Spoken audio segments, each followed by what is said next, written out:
Now we are finally in our last version, the production, and I have created this folder structure for production. We have a production inside the package. Outside we have the readme file and the package.json file.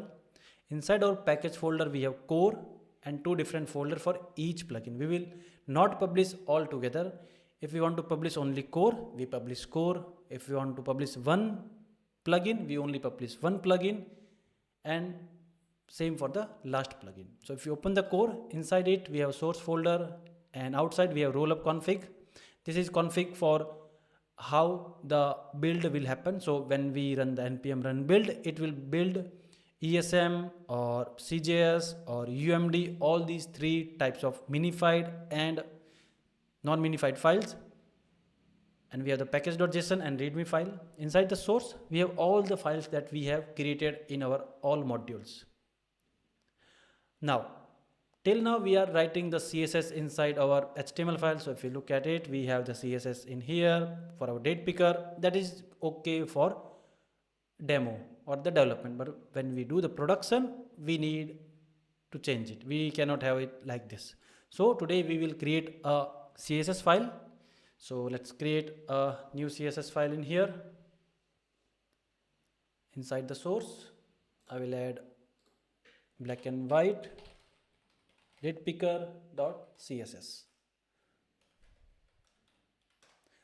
Now I will just copy and paste the CSS. We are not going to write every single line of code, but I will explain where is the light theme, where is the dark theme, and how do we apply the dark theme to the date picker. So this is our complete CSS. If we start on the top, this is our variables. Like these are our variables, and by default we have the light color theme.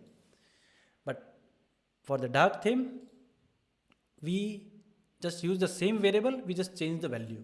With this single class, all these dark theme colors will be applied. And how we will do it?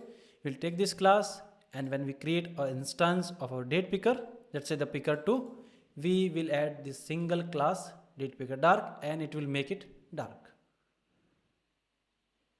So this is how we are going to use our date picker. So if we'll open it, let me bring it here. So this is how it will work. Dark theme, and see dark theme, this is the light theme. So this is our how dark theme and the light theme will work. With single line, it will change light theme to dark theme.